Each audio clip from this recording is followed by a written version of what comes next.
नमस्कार दोस्तों, आपका स्वागत है हमारे channel thought of the day पर। आज की हमारी कहानी है गौतम बुद्ध से जाने कैसे बने बुद्धिमान और वास्तव में कौन है बुद्धिमान।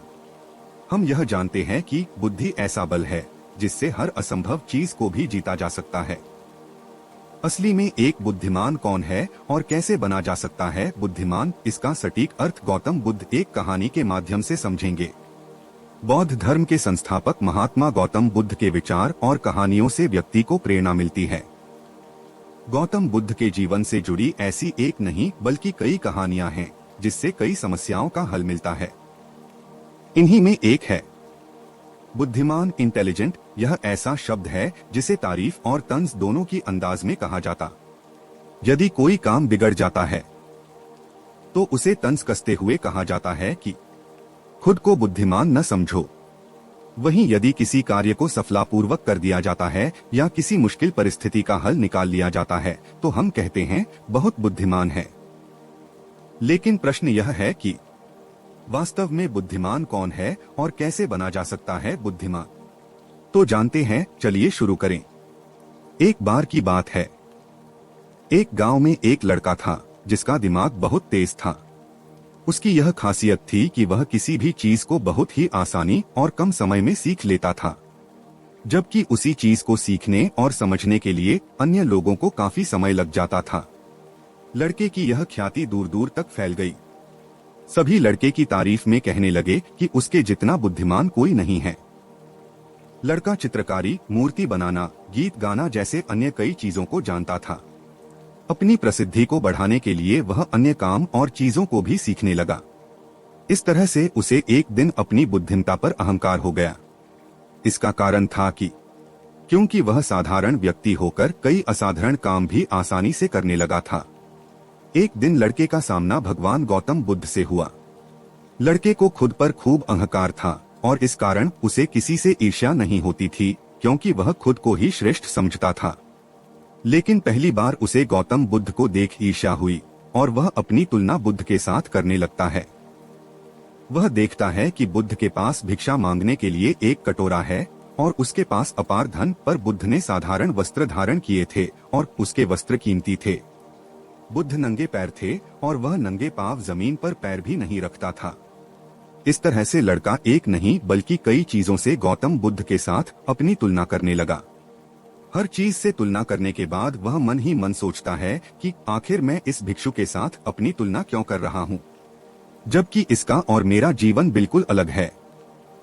वहाँ मौजूद सभी लोग गौतम बुद्ध का सम्मान कर रहे थे। लड़का सोचने लगा कि आखिर इनमें ऐसा क्या है जो मुझ में नहीं है, जिस कारण मेरे भीतर इनके प्रति ईर्ष्या पैदा हो गई। अपने मन में चल रही जिज्ञासा को शांत करने के लिए वह बुद्ध के पास जाता है। बुद्ध के पास जाकर वह कहता है, मैं इस गांव का सबसे बुद्धिमान व्यक्ति हूँ और आप अपने आसपास जो भी देख रहे हैं मैं वह सब करना जानता हूँ।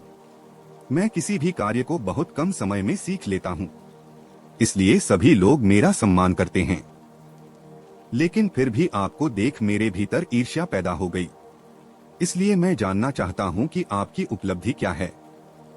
सभी आपको इतना आदर सम्मान क्यों दे रहे हैं। लड़के के सवाल का जवाब देते हुए बुद्ध कहते हैं, मेरी कोई उपलब्धि नहीं है, लेकिन तुम कह सकते हो कि मेरी यही एक उपलब्धि है। बुद्ध लड़के से पूछते हैं, क्या तुम्हें निंदा अच्छी लगती है। लड़का कहता है कि भला किसे निंदा अच्छी लग सकती है। बुद्ध कहते हैं कि जो तुम्हें अच्छा और बुरा लगता है मैं इनसे भी ऊपर हूँ। मुझे ना निंदा सताती है और ना अपनी प्रशंसा से प्रसन्न होता हूँ। यही अंतर है तुम में और मुझ में। बुद्ध कहते हैं, तुमने सैकड़ों काम सीखे लेकिन सबसे जरूरी काम को सीखना भूल गए। लड़का पूछता है, कौन सा काम। बुद्ध कहते हैं कि क्या तुम्हें मन को नियंत्रण करना आता है। यह बात सुनकर लड़का समझ जाता है कि उसे बुद्ध से ईर्ष्या क्यों हुई। बुद्ध कहते हैं, जिसने संपूर्ण जगत जीत लिया लेकिन अपने मन को नहीं जीत पाया उसने कुछ भी नहीं जीता। वहीं जिसने अपने मन को जीता लेकिन अपना सब कुछ गवा दिया फिर भी उसने सब कुछ जीत लिया। बुद्ध की यह बात सुन लड़के का अहंकार टूट गया।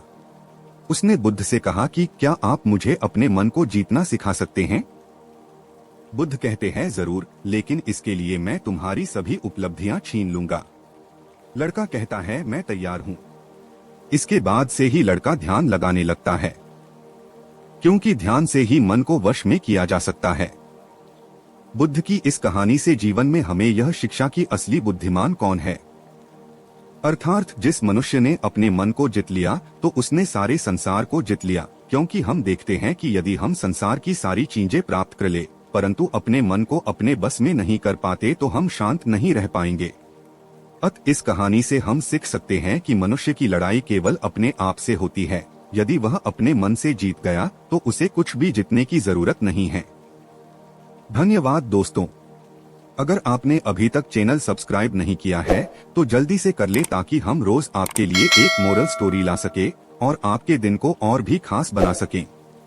मिलते हैं अगली कहानी के साथ। धन्यवाद। राम राम।